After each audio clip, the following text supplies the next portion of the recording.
just by a curiosity, I said, so how much are you expecting me to give each one of your kids? And he said $1,000 each. Yeah. Oh, wow. So I was so mad. Yeah, he got the number from Redfin. Right. And Redfin, Hungry Agents. There's a bunch of websites popping out now that will give 60% of the buyers. They did a study. 60% of the buyers and sellers that do their own research, their own work, they want some kind of compensation. So that means, paying some of their closing costs or whatever, because they are saving us a lot of time. So that information, we gave that to them. Stupid. Okay? So now it's out. It's free. You can't charge full price for information that you now give away for free. That's why NAR said the biggest threat to our industry, this is from the Danger Report, is part-time agents. Well, for the first time, I don't know about where you guys are at, but I think it's most likely all areas now, over half the business is now being done by part-time agents. Okay? The old rule of 90-10, that's over. Over half the business in Vegas is now being done by part-time agents that have no clue what they're doing because they've been put on that puppy mill of cold calling and all that, and they don't have the wherewithal to know what's going on, and they're probably going to be out of business in 2 years. Well, you think it's bad now? Wait till the second cycle. So this is the first cycle where people are realizing, realtors don't know what they're doing. The last cycle, realtors were still professionals. Okay, because there wasn't a lot of part-timers. Now there's a lot of part-timers. So people are going, wait a minute. 85. The part-timer is 85%. So most likely, the impersonation of a realtor that a consumer thinks is part-time. They don't know. They don't know me. They don't know you. They don't know Joe. So they think, oh, you're a realtor? Oh yeah, I know a realtor. I work with two of them. Okay, like I said, when I first started, very few people did it part-time. You couldn't do it part-time. Now real estate is probably the best part-time job you can have because of that. People are finding the houses on their own because we give them the information away for free. But the associations like it, NAR likes it. Why? More membership. That's right. It doesn't. It's the same with franchises. Big franchises, they don't want 10 people doing 100 deals. They want 1,000 people doing 1 to 2 deals so they get their 50-50. Right. So part-timers do that. That's the model. That's the model. There's nothing wrong with that. Did California's educational requirements stop the part-timers in California? What's their education requirement? Well, don't you have to have a college degree now in California? No. College courses. College courses. Yeah. Not a college degree. Not a college degree, just college courses. I was just doing a loan for a buyer, and the seller was a part-time agent, and in California, the seller pays for Section 1 termite report, and then prevented it with Section 2. Well, anyways, long story short, they put no cap on the termite work, and there was a deck, a wood deck. And the wood deck was about $30,000 worth of termite damage. And the part-time agent said, sorry, I screwed up, Mr. Seller. You got to pay $30,000 for the wood deck because I didn't put a cap on it of the amount of termite damage that the seller had to pay. So anytime there's Section 1, you always put a cap on it. In this particular case, but that's the problem with part-time agents, and that's the problem. Those kinds of stories are the only kinds of stories that are going to allow the old-timers to compete with the Zillows and the Redfins out there because of inexperience. But there's no way to get those stories out there. By the time the people find out, it's too late. It's already, Yeah, it's too late. It's too late. And here's the truth, and I said this at the beginning of the day. None of you have enough online. None of you. Okay. And collectively, you should all be.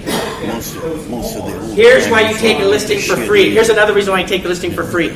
Consumers now have, for the first time, how many transactions you've closed. So, now even Realtor.com is doing it. So the more transactions you have, the only way to show that you do real estate full time, and this is not entirely true because you can still do it part time and sell a lot of homes. But at least, even if you do it, just because you do it part-time doesn't mean you're an idiot, right? But if you do it part-time and you sell a lot of homes, you've done a lot of transactions, then you're a good agent. Unfortunately, when we say part-time, it usually means somebody that really does it part-time and just, hey, it's an extra, all I want is $5 to $10 grand a year to compensate what I'm already making, or 20 grand, whatever. But one way to combat that is, like Zillow, Trulia, I put it, actually there's a site on my site where you can go in and you can show how many transactions an agent did. Zillow's doing it, Realtor.com's doing it. In fact, there's one site called Neighborhood Agent or something. The clients are asking me, hey, we saw that your days on market was 230 days or whatever it was, and that seems a little high, but yet we've seen this, you did good here, you did. They know more of my stats, seriously. They knew more of my stats than I did. I said, let me look at that. And so I look at it, and it said 232 days. I'm like, that's cool. But they were doing, because they were combining the short sales and traditional together. I go, oh, that's because I got a lot of short sales. So okay. Because they were going to list me because why is it so long? Oh, it's because they're counting my short sales too. So there are some sites that give so much detailed information. I think it's called Neighborhood Agent, whatever it is, that the consumers can go to get. The sellers do more research on an agent than buyers. Buyers agents don't care.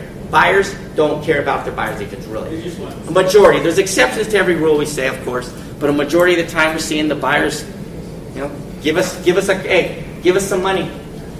We found a house, give us a couple grand. And Redfin is encouraging that. In fact, on the website, the Department of Justice now actually has shown, if you go to the Department, if you Google commission rebates, the first thing that comes up is the Department of Justice. And they do a good, they show consumers how to get a commission rebate. And they do a whole block thing on it. But what about right where right before I'm in Vegas, the old billboard, this is your house. Oh yeah, Aaron, yeah. But isn't that a The better one is the yellow and black that says list for 1%. On the way out last year, Hey. But on the way in right now, it's $199. Is your house. The one on the way out's better. It's yellow and black. List for 1%. I was thinking that was like, Okay. But the real estate, You know what they say? I always say the best for last. Steve, but the real estate division, they show it's illegal for us to give.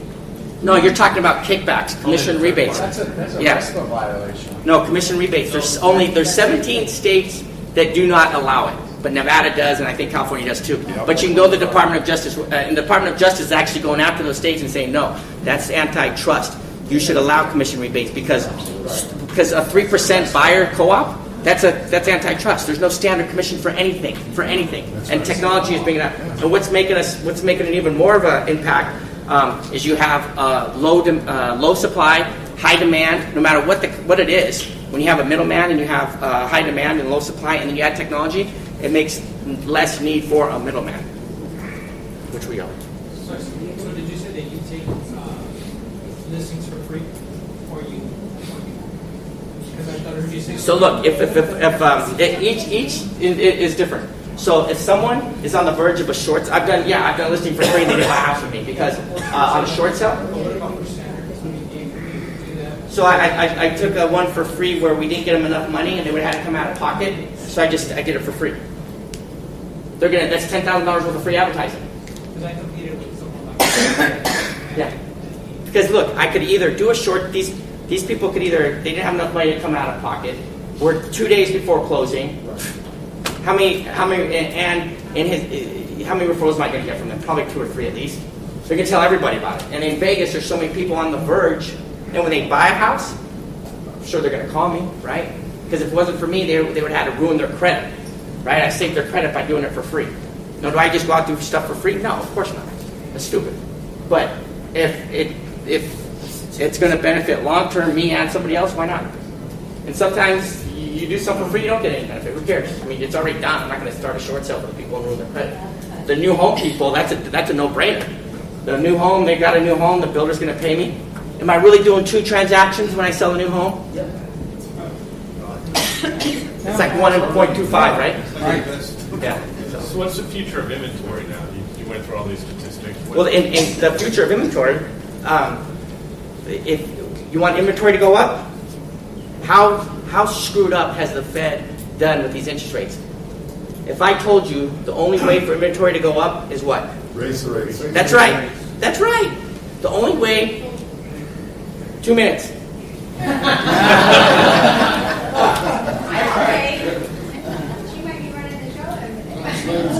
If she cries again, just put her down. That's the time the price is going to go down. So inventory, so interest rates, so investors aren't selling their houses because where are they going to put their money, right? So interest rates have to go up. So when I sell that house, I can go put my money somewhere, right?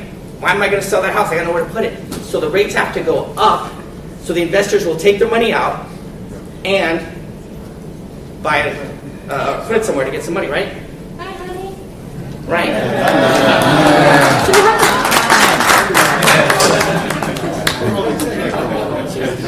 So Oh, we glad she looks like Mama. That's right. And thank goodness you got a personality. So with the interest rates, the investors need a place to put their money, right? Why am I going to sell that house? I got to know where to put it anyway, right? I don't care if the house goes down. Negative interest rates are probably coming. So now you have that quandary, and if they raise the rates, people won't be able to afford it. So they're in a liquidity trap. Google liquidity trap. That's the epitome of liquidity trap, because if she goes up, there's a huge problem. If she goes down, there's a huge problem, and that's why they're out of bullets. They can't do nothing. At some point, you got to pay the Yeah, piper. but which piper do you pay? Do you raise rates? And now here's a perfect example. I'll end with this. This is how bad they messed up. I have a client, okay, that this is what they should have done. The people got a principal reduction. It was Aquin. They got a principal reduction. They owed like $500. They owed $500, and they got a principal reduction down to $140,000. Okay, okay, Aquin. The deal was 25% when you sell it.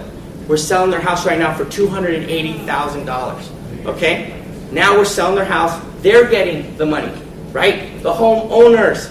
Well, on their block, there's 6 or 7 that went to investors. So who's getting that money? The investors that bought it for $140 are now they're selling it. They have that equity in there. Okay, so this is what they should have done. It's too late to do this now, obviously, because who made out? The banks, right? The banks actually made more money if they would have done this, but the hedge fund investors wouldn't have done it. So now you have a homeowner. But what's the biggest problem right now? Not only is there a huge shortage of the first time home buyers, but what's the biggest shortage of all time we've ever had? Move up buyers.